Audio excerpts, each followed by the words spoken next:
भारत आणि पाकिस्तानमध्ये सुरू असलेल्या युद्धाला पूर्णविराम मिळाल्यानंतर आता बहुतांश जिल्हे आणि राज्य ज्या ठिकाणी अगदी बॉर्डरपासून जवळचे नाहीयेत तिथल्या शाळा आणि कॉलेज सुरू होण्याचा निर्णय जो आहे तो तिथल्या स्थानिक प्रशासनाने घेतलेला आहे। सध्या मी जम्मूमध्ये आहे आणि जम्मूतली बहुतांश शाळा कॉलेजेस जे आहेत ते उद्यापासून सुरू होत आहेत। तशा पद्धतीचं सर्क्युलर जे आहे ते काढण्यात आलेलं आहे।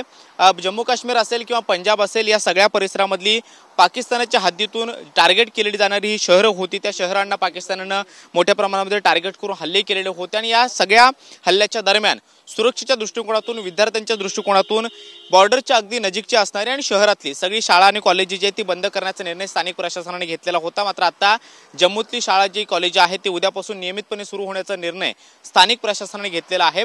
विद्यार्थ्यांच्या सुरक्षेच्या अनुषंगाने घेतलेला निर्णय जो आहे तो आता युद्धाला पूर्णविराम मिळाल्यानंतर शाळा कॉलेजेस जे ती नियमितपणे सुरू होणार आहेत आणि तशा पद्धतीचं सर्क्युलर जम्मू काश्मीर सरकारने काढलेलं आहे। मात्र बॉर्डरच्या अगदी नजीक असणारी जी गावं आहेत किंवा शहरं आहेत त्या शहरातल्या शाळा मात्र पुढचे काही दिवस बंद असणार आहेत। मात्र बॉर्डर पासून अगदी दूरवर असणारी जी शहरं आणि गावं आहेत त्यातली शाळा आणि कॉलेज आहेत ती जी आहेत ती उद्यापासून नियमितपणे सुरू होण्याचं सर्क्युलर जे आहे ते काढण्यात आलेलं आहे। त्यामुळे जम्मू काश्मीर असेल त्याचबरोबर श्रीनगर असेल आणि पंजाब यासारख्या भागामध्ये किंवा राजस्थान आणि जैसलमेर सारख्या भागामध्ये जिथे सर्वाधिक फटका बॉर्डरवरच्या अगदी जवळच्या गावांना शहरांना बसलेला होता तिथली गावं वगळता शहरातली आणि राज्यातली अनेक शाळा कॉलेज जी बंद ठेवण्यात आलेली होती ती मात्र उद्यापासून नियमितपणे सुरू होणार आहेत।